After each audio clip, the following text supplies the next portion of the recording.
हमें पता है कि हमारे पूरे देश का भार इन्हीं के नाजुक कंधों पर है। इतने बड़े देश को चलाना कोई आसान काम नहीं है। हम बड़ी आसानी से इनके ऊपर उंगली उठा देते हैं, लेकिन फिर भी वो दिन रात खून पसीना एक करके हमारे देश को नंबर 2 पे पहुंचाने में कोई कमी नहीं छोड़ रहे हैं। चाहे वर्ल्ड क्लास इंफ्रास्ट्रक्चर बनाना हो, हमारे शहरों को ज्यादा सुंदर That was a भोपाल का ब्रिज, राइट? बनाना हो या एनवायरनमेंट के लिए काम करना हो, हमारे सिविल सर्वेंट्स को जितना क्रेडिट दे दो उतना कम है। अपनी पूरी जिंदगी वो इस देश के लिए न्योछावर कर देते हैं। बदले में उन्हें क्या मिलता है? जनता की फटकार, सैलरी के नाम पर पीनट्स। जितना सेल्फलेसली देश के लिए हमारे सरकारी बाबू काम करते हैं, उतना देश प्रेम शायद ही किसी देश के ब्यूरोक्रेट में होगा। जिस टाइम आप एसी में बैठ के उन्हें सोशल मीडिया पे गाली लिख रहे होते हो, उस टाइम वो चुपचाप सिर नीचे करके अपना काम कर रहे होते हैं, सिर्फ आपके लिए। कितने बाबू ऐसे हैं जो IIT IIM से निकलकर महीने के लाखों कमा रहे थे, लेकिन उन्हें आपकी तरह कीबोर्ड वॉरियर नहीं बनना था, उन्हें देश में बदलाव देखना था, इसलिए खुद की जिम्मेदारी उन्होंने उठा ली। आपकी तरह ब्लेम गेम नहीं खेला, खुद सिस्टम को साफ करने की रिस्पॉन्सिबिलिटी ले ली। आज देश के किसी भी कोने में जब भी कोई नागरिक सिस्टम के हाथों निराश होता है, उसके पीछे एक बाबू ही तो होता है जिसका दिल रोता है। अपनी बेबसी को भुलाकर एक चाय की चुस्की लेकर फिर से वो देश निर्माण में लग जाता है। आज की इस वीडियो में मैं ऐसे कुछ जेम्स ऑफ बाबूस की बात करूंगा जिनकी जितनी बात की जाए उतनी कम है। आइए देखते हैं। इसके दांतों को क्या हो गया? गुटखा खाने लग गया क्या? अच्छा, ऑन अ सीरियस नोट, मुझे लगता है हम जितना पॉलिटिशियंस को हेट करते हैं, जितना पॉलिटिशियंस को ब्लेम करते हैं, उसका आधा भी अगर इन बाबूस को करने लगे तो देश की थोड़ी सी हालत सुधर जाएगी। आप खुद सोच के देखो, हमारे देश में एक आम आदमी कितना होपलेस होगा कि जब किसी बाबू के बड़े करप्शन की न्यूज आती है तो लोग बोलना शुरू कर देते हैं कि एस्पिरेंट्स को नई मोटिवेशन मिल गई है। पियून की जॉब के लिए IIT IIM के ग्रेजुएट लाइन में लगे हुए हैं, क्योंकि सबको पता है कि पेपर पे सैलरी 25,000 है, लेकिन टेबल के नीचे से एक महीने में जितना पैसा आ जाएगा उतना वो कॉर्पोरेट की नौकरी में जिंदगी भर में नहीं कमा पाएगा। ये देखो, कुलदीप यादव जी मध्य प्रदेश के एक बैंक में 30 साल तक पियून थे, प्रमोशन एक भी नहीं मिला, लेकिन जब रेड पड़ी तो डुप्लेक्स बंगलो, 5 बड़े घर, 2 लग्जरी कार और दुनिया भर का धन दौलत इकट्ठा करके रखा था इन्होंने। सोचो, ये एक कॉर्पोरेटिव बैंक के पियून थे और कितने बाबूज इतनी इंपॉर्टेंट पोस्ट पर बैठे हुए हैं, और करप्शन का कितना ज्यादा स्कोप बनता है। अब वैसे तो करप्शन चाइना में भी है। इनफैक्ट खुद शी जिनपिंग ने कुछ टाइम पहले कहा था कि उनकी पार्टी के जो बिगेस्ट थ्रेट है वो करप्शन है। चाइना में आए दिन कोई ना कोई बाबू करप्शन के चार्जेस। इन लोग का करप्शन का लेवल और हम लोग का करप्शन का लेवल बहुत अलग है।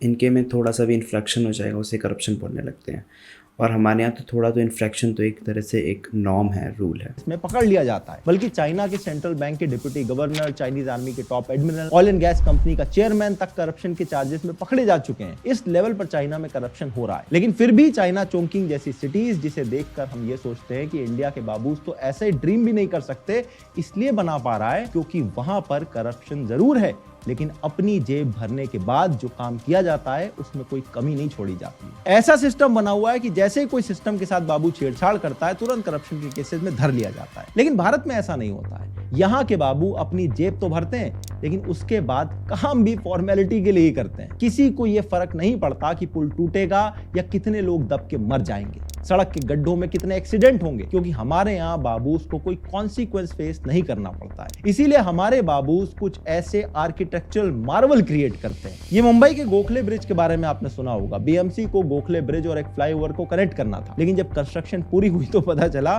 कि दोनों ब्रिजेस अलाइंड ही नहीं है। ये फोटो देखो, ब्रिज और फ्लाईओवर के बीच में कितना बड़ा गैप है। मुंबई का ये वाला विक्रोली फ्लाईओवर देख लो, 3 लेन्स का है, लेकिन ट्रैफिक 2 वे जा रहा है। कोई सेंस है इस बात का? या तो 4 लेन बना के बीच में डिवाइडर डाल देते, या तो फिर 3 लेन ही बना के 1 वे रख देते। ये तो कुछ भी नहीं है। भोपाल का ये फेमस 90 डिग्री वाला ब्रिज तो आपने देखा ही होगा। इसे बनाने में 3 साल और 18 करोड़ रुपए लगे थे। इसकी फोटो वायरल हुई, इतनी इनकी तारीफ हुई, फिर भी PWD के चीफ इंजीनियर ने पता क्या रिप्लाई दिया कि वहां पे जगह कम थी, इसलिए कम स्पेस का ध्यान रख के हमने इस तरह से डिजाइन कर दिया था। उन्हें इसमें कोई प्रॉब्लम नहीं दिखाई दे रही है। उन्होंने कहा कि इस पे कोई हैवी व्हीकल तो आते नहीं है, यानी उनके हिसाब से गाड़ी बाइक वालों को इसमें कोई प्रॉब्लम नहीं होगी। ये आईक्यू है हमारे देश के बाबुओं का, वो भी पीडब्ल्यूडी की चीफ इंजीनियर का। फिर कंट्रोवर्सी हुई तो एनएचएआई को बुलाया गया, जिन्होंने रिपोर्ट दी और कहा कि ब्रिज अनसेफ है और उनकी रिकमेंडेशन के हिसाब से इसको सही किया जाना चाहिए, यानी कि टाइम भी और लगेगा और हमारे टैक्स पेयर का पैसा भी बर्बाद होगा। इससे भी मजे की बात यह है कि जब भोपाल के इस ब्रिज की फोटोज वायरल हुई तो पता चला कि आंध्र प्रदेश में ऐसे 3 और इंजीनियरिंग मार्वल्स क्रिएट हो चुके हैं। बिहार के फेमस ब्रिज के बारे में तो आपने सुना ही होगा, 9 साल से मार्वल्स क्रिएट हो चुके हैं। बिहार के फेमस ब्रिज के बारे में तो आपने सुना ही होगा, 9 साल से अंडर कंस्ट्रक्शन है और ये 3 बार ऑलरेडी गिर चुका है। इस 3 किलोमीटर के ब्रिज की कॉस्ट पता है क्या है? 1710 करोड़, और ये ऑलरेडी 3 बार गिर चुका है। बिहार में तो पिछले साल 2 महीनों के अंदर 15 ब्रिज गिरे थे। भैया गिराते रहो, तोड़ते रहो, बनाते रहो, उसी में सारा पैसा जेब भरते रहो, कॉन्ट्रैक्टर्स का, अपना खुद का, सब।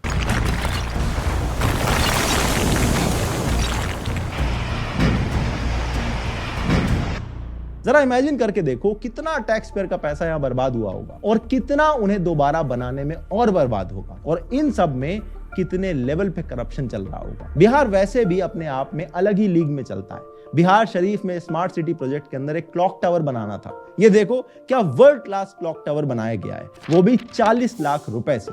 ऊपर से इनॉग्रेशन होने के सिर्फ 1 दिन के अंदर घड़ी चलना बंद हो गई थी। सोशल मीडिया पे ट्रोलिंग के बाद अब इसे दोबारा से रेनोवेट किया जा रहा है। ऐसे एग्जाम्पल आपको हर स्टेट में मिल जाएंगे। ये लखनऊ का फ्लाईओवर देखो, किसी के घर में घुसा दिया है, पूरा लैंड एक्विजिशन किया ही नहीं। जिसके घर बीच में थे वो कह रहे थे कि हमें सही मुआवजा नहीं मिल रहा है, इसलिए फ्लाईओवर उनके घर में घुसा के छोड़ दिया है। अरे सब कुछ छोड़ के ये देखो, शायद मोदी जी का यहाँ से कोई रोड शो निकलना था, प्रॉपर फुटपाथ रेलिंग के साथ ऑलरेडी बना हुआ था, लेकिन किसी जीनियस बाबू ने सोचा कि मोदी जी को एक्स्ट्रा प्रोटेक्शन दे दी जाए, इसलिए लोहे की रेलिंग के आगे रोड खोद के स्पेशल बैम्बू की रेलिंग बनाई गई है। मुझे लगता है इस आइडिया को सोचने वाले अनसंग फेसलेस हीरो को अगले पद्म अवार्ड में पद्मश्री तो दे ही देना चाहिए। आपने शायद देखा होगा कि आजकल लोग ट्विटर पे कुछ फोटो शेयर कर रहे हैं जिसमें हमारे शहरों की रियलिटी वर्सेस पोटेंशियल शो किया जा रहा है। जैसे ये देखो, ताजमहल का बैकयार्ड है। ताजमहल दुनिया के 8 वंडर्स में से एक है, लेकिन इससे थोड़ी ही दूर गंद मचा रखी है। नीचे ये जो पोटेंशियल दिखाया जा रहा है, मैंने जब देखा तो लगा कि यार ये तो एब्सोल्यूट बेयर मिनिमम है, ऑलरेडी वहां ऐसा बना होना चाहिए था, लेकिन अनफॉर्चुनेटली बेयर मिनिमम इंफ्रास्ट्रक्चर भी हम नहीं प्रोवाइड कर पा रहे हैं। ये देखो, अगर हमारे बाबूज बेयर मिनिमम काम भी करने लग जाए तो हमारी सिटीज ऐसी दिख सकती हैं। आपने खुद नोटिस किया होगा इन पोटेंशियल वाली फोटोज में ऐसा कुछ एक्स्ट्राऑर्डिनरी नहीं है, सिर्फ थोड़ी सी प्लानिंग और ब्यूटिफिकेशन के नाम पर पेड़ पौधे हैं। एक शहर को थोड़ा एस्थेटिक या सुंदर दिखाने में छोटी छोटी चीजों से बहुत बड़ा फर्क पड़ता है। एक चीज शायद आपने भी नोटिस की होगी कि आजकल जहां भी कोई नया हाईवे एक्सप्रेसवे बनता है, रोड साइड पे पाम ट्री लगे हुए दिखाई देते हैं, बल्कि डिवाइडर पे भी आजकल ये दिखता है। अब मुझे नहीं पता इसके पीछे लॉजिक क्या है कि इंडिया जैसी एक हॉट कंट्री में जहां साल के 8 महीने टेम्परेचर 40 डिग्री के ऊपर रहता है, यहाँ पर नीम जैसे पेड़ लगने चाहिए जो बड़े होकर फैल जाते हैं, ज्यादा शेड प्रोवाइड करते हैं। न्यू दिल्ली के एरिया को देखो कितना अच्छा लगता है, क्योंकि ग्रीनरी है, बड़े बड़े घने पेड़ लगे हुए हैं, लगता है कि हम देश की कैपिटल में बैठे हुए हैं। लेकिन ये बेसिक एस्थेटिक भी हमारे बाबूज को समझ में नहीं आता है। किसी ने दुबई की फोटो देख ली होगी और वहां से आइडिया लाके यहाँ पे छाप दिया कि भैया आपसे पाम ट्री लगाए जाएंगे। एस्थेटिक्स के नाम पर हमारे बाबूज का पीक डिजाइन ये मछली की शेप की बिल्डिंग है। इमेजिन करो कि कितना एस्थेटिक सेंस लगा के इस डिजाइन का अप्रूवल लिया गया होगा, और वो पक्का कोई बंगाली होगा। Sorry, I apologize for this joke. Approval मिल भी गया। आप जरा सोच के देखो कि नालंदा जैसी एंशिएंट यूनिवर्सिटी को दोबारा बनाने का मौका मिले तो कितना जबरदस्त डिजाइन बन सकता है ना? लेकिन हमारे बाबूज ने क्या बनाया है जरा देखो। मुझे पता है कि इसके पीछे का आइडिया ये रहा होगा कि हमें पहले जैसी यूनिवर्सिटी को रीडिजाइन करना है, लेकिन ये दुनिया की बिगेस्ट यूनिवर्सिटीज में से एक है, वो ग्रैंडनेस इसमें अब दिखाई नहीं दे रही है। मैंने भी इस पे ट्वीट किया था और कुछ लोगों ने अपने रिप्लाईज में अपने आइडियाज डाले हैं, और देखो कितने बढ़िया आइडियाज हैं। मुझे समझ नहीं आ रहा है क्या आइडिया है। नई यूनिवर्सिटी भी पुरानी दिख रही है, कुछ मॉडर्न टच ही दे देते, लेकिन फिर मॉडर्न के नाम पर भी इन्हें सिर्फ ग्लास बिल्डिंग बनानी आती है। वैसे नोटिस करो तो हमारे जो मोस्टली मॉडर्न इंफ्रास्ट्रक्चर है वो काफी ब्लैंड, सिंपल और मिनिमलिस्ट दिखाई देते हैं। वैसे तो ये चीज अगर आप देखो तो पूरी दुनिया भर में हो रही है कि मिनिमलिस्ट डिजाइन को प्रेफर किया जा रहा है। ये चीज आपने लोगोज में भी नोटिस की होगी। लेकिन हमारा इंडियन कल्चर काफी यूनिक है और इसका नेचर भी काफी मैक्सिमलिस्ट रहा है। हमारे पुराने टेम्पल्स की इंग्रेविंग देखो, म्यूरल पेंटिंग्स जैसे यूज होती हैं उसको देखो, वो सब आज भी कितना अच्छा लगता है। इवन हमारे अयोध्या में जो राम मंदिर बन रहा है वो भी कितने अच्छे से डिजाइन किया गया है और इसीलिए अच्छा लगता है। ओल्ड यूरोपियन आर्किटेक्चर भी एकदम मैक्सिमलिस्ट है। ओल्ड टेम्पल, कैथीड्रल, चर्चेज हमें क्यों अच्छी लगती हैं? क्योंकि उनमें एक कैरेक्टर होता है, एक कारीगरी होती है और इसी चीज की आज के मॉडर्न इंफ्रा में भयंकर कमी दिखाई देती है। लेकिन एक चीज, The modern infra looks very bland, like everywhere you look, it's the same, it's everywhere.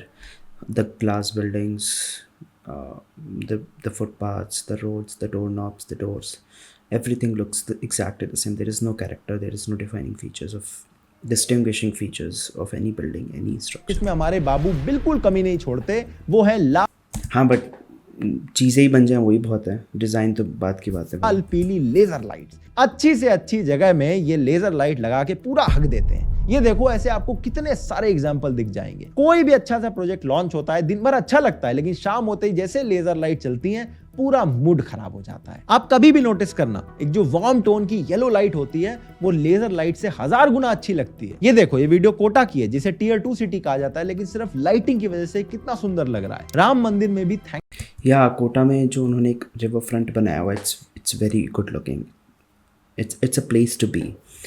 When I visited Kota, they were working on that, but this city was like this already.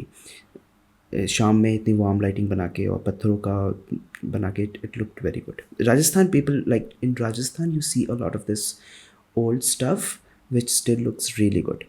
Fully warm light use की गई है और कितना भव्य मंदिर दिखाई दे रहा है, कितना आई प्लीजिंग है, कितना एस्थेटिक है। इसी तरह से आप हमारे देश का राष्ट्रपति भवन देखो, कितना सुंदर लगता है। और दूसरी तरफ है ये आईसोर। आपने कभी ये सोचा है कि वही सेम कांच की बिल्डिंग भारत में भी है और वही दुबई में भी है, लेकिन फिर भी दुबई और किसी भारतीय सिटी के बीच में देखो तो जमीन आसमान का फर्क दिखता है। ये देखो, सोचो ये वीडियो किस देश की हो सकती है? ये वीडियो किसी रिच कंट्री की नहीं, बल्कि एक अफ्रीकन देश इथियोपिया की है। 2 साल पहले तक यहां सिविल वॉर जैसी सिचुएशन थी। इनकी पर कैपिटा इनकम पता है कितनी है? $1100 और हमारी है $2700। फिर भी हमारे शहर ऐसे नहीं दिखाई देते। इसीलिए मैं कह रहा हूं सिस्टम इज कर्स्ड ना। यहाँ पे कोई भी प्लान पास नहीं हो पाता। If you want to open a business you have to jump through a lot of hoops and hurdles. The Babu culture has completely, like, systematically destroyed the country from the British time, I would say. कि problem पैसे की नहीं है, बल्कि design और aesthetic sense की problem है। हमारे यहां पर बाबूस को काम से ज्यादा शिष्टाचार की चिंता है। ऐसी न्यूज आपने देखी होगी, समोसे सर्व नहीं किए इसलिए हिमाचल में एक सीआईडी के डीजी ने इंक्वायरी बिठा दी। यूपी में तो इस बात पे इंक्वायरी बैठ गई थी कि एक मीटिंग में सारे ऑफिसर्स की चेयर पे व्हाइट टॉवल था और उस मीटिंग में जो एमएलसी और एमएलए थे उनके चेयर पे नहीं था। सिर्फ इस बात के लिए यूपी के चीफ सेक्रेटरी ने एक स्पेशल इमरजेंसी मीटिंग करी, ये जानने के लिए कि ये प्रोटोकॉल फॉलो क्यों नहीं किया जा रहा है। जबकि इसी टाइम पे आप देखो यूपी में ये वाला एक्सीडेंट हुआ था जिसमें 3 लोगों की मौत हो गई थी, क्योंकि एक टूटे हुए ब्रिज को ऐसे ही छोड़ रखा था बिना बैरिकेडिंग या किसी वार्निंग के।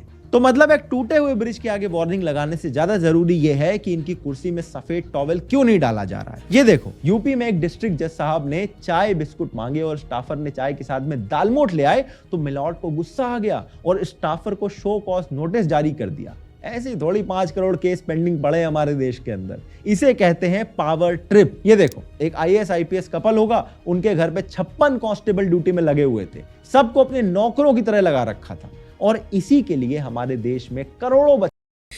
This is exactly why I feel like it's very denigrating to be working in these menial government jobs. Like if you are in a power of position, then of course ये सब तुम करोगे ही, करना नहीं चाहिए obviously, but फिर उनके घरों के लिए सिंक लेके आ रहे हैं, उन डॉगी को वॉक पे लेके जा रहे हैं, बच्चों को स्कूल पे छोड़ने जा रहे हैं। All of these things they are doing. Like, come on, you studied so hard to crack that government job, and now what you're doing is this. So what's, like, it's not their fault obviously. They'll have to do whatever the senior or the officer in charge is telling them to do, but this is how the system is. Instead of utilizing their time in trying to make the country better, this is what they end up doing. बच्चे दिन रात सरकारी नौकरी की तैयारी में घिसते पिटते रहते हैं कि बस एक पियून की नौकरी लग जाए, बस उसके बाद तो लाइफ सेट हो जाएगी। वजहपुर का एक मीम है कि जब तक देश में सनीमा रहेगा लोग चूत बनते रहेंगे। मेरे हिसाब से जब तक देश में बाबुओं का राज रहेगा तब तक आम आदमी का ऐसे ही कटता रहेगा। तो इसका सोल्यूशन क्या है? अमेरिका के डिपार्टमेंट ऑफ गवर्नमेंट एफिशिएंसी यानी डॉज के बारे में आपने सुना होगा, या अर्जेंटीना के प्रेसिडेंट ने इलेक्ट होते ही क्या किया, ये शायद आपने सुना होगा। But Dodge didn't work out, right? It sounded good in theory, but something to went 48,000 wrong. बाबुओं को टाटा बाय बाय कर दिया जो सिर्फ बैठ के अपनी सीट गर्म कर रहे थे। कांग्रेस के बड़े सपोर्टर तहसीन पूनावाला भी यही प्रपोज कर रहे हैं कि भारत में 50% ब्यूरोक्रेसी को कट किया जाना चाहिए, और मैं इस व्यू से बिल्कुल सहमत हूं, और ये काम डुएबल भी है। इतने सारे बाबुओं की सैलरी और पेंशन का खर्चा हमारे देश के पास बचेगा जो किसी अच्छे काम में लगाया जा सकता है। इसके अलावा हमें लैटरल एंट्री सिस्टम को इंट्रोड्यूस करना चाहिए जो This is what the Republicans talk about: less government and more efficiency. So government का size बहुत ज़्यादा inflate हो जाता है ना, so it feels like that they're employing a lot of people, but it's not advisable in the long term.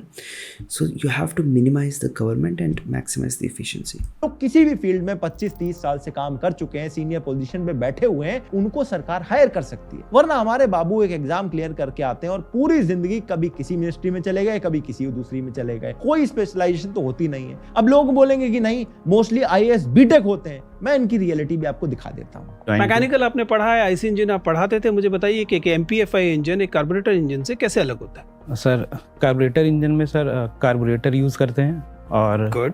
एमपीएफआई में एमपीएफआई use करते हैं। Sir Am I talking to an engineer? Imagine करो कि हमारे पीडब्ल्यूडी में अगर एक Come on, ये तो mock interview है, like it's not. But yeah, I see the अच्छे point. एक्सपीरियंस्ड आर्किटेक्ट और प्लानर्स आ जाएं, लेकिन ये तभी हो सकता है जब उन्हें प्राइवेट सेक्टर जितनी सैलरी ऑफर की जाए।